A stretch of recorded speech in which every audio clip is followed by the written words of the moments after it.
We are not in రాచరికం, we are in democracy. ప్రజల చేత ప్రజల కొరకు ప్రజలే ఎన్నుకొనబడే ప్రభుత్వం ఇది. అలాంటిది ఈ ప్రభుత్వంలో మంచిగా మనకు యువకులు రాజకీయాల్లోకి రావడం ఇది హర్షించనీయ విషయం.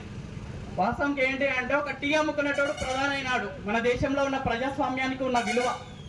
నాకు మొట్టమొదటిసారిగా, నేను ఒక జూనియర్ని, ఒకప్పుడు బర్రెలు కాసుకునేటోడిని, నాకు బాగా గుర్తు.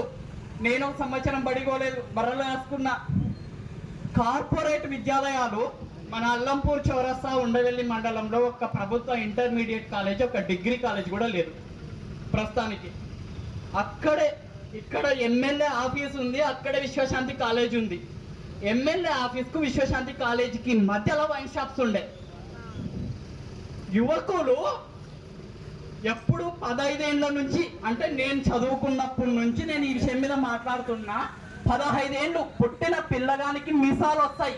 15 ఏళ్ళు అంటే ఒక్కరు ఆలోచన చేయలేదు. అరే ఎమ్మెల్యే ఆఫీస్ ఏడ ఉంది, స్కూళ్ళు పిల్లలు, ఆడపిల్లలు వస్తారు, మగ పిల్లలు వస్తారు, వైన్ షాప్స్ అక్కడ ఉన్నాయి, మధ్యలో వైన్ షాప్స్ ఉన్నాయి. ఎట్లా అంటే ఒక్కరు ఆలోచన చేయరు. బొంకూరులో స్కూళ్ళు ఉంది అంటే రోడ్డు విధానాల వలన ఒక స్పీడ్ బ్రేకర్ పాడేస్తారు స్కూల్ ఉంది అని అంటే. కనీసము ఆ ఇంగిత జ్ఞానం లేకుండా 15 సంవత్సరాలు ఎమ్మెల్యేలుగా గెలిచిన నాయకులు ఏ ఒక్కరు కూడా ఈ నియోజకవర్గానికి చేసిందైతే ఏమీ లేదు. బలగం మేము బర్రెలక ఒక సామాన్య కుటుంబం నుంచి వచ్చింది అని ఈరోజు నార్మల్గా దాయాదులు కావచ్చు, ఊర్లో వాళ్ళు కావచ్చు, ఏదో పేరు వస్తుందని విమర్శించే వాళ్ళు దండిగా ఉన్నారు. కానీ మన ప్రజాస్వామ్యానికి ఉన్న విలువను బట్టి ఒక టీ అమ్ముకునేటోడు ఈరోజు ప్రపంచానికి నేత అయినాడు. అది గుర్తుపెట్టుకోండి.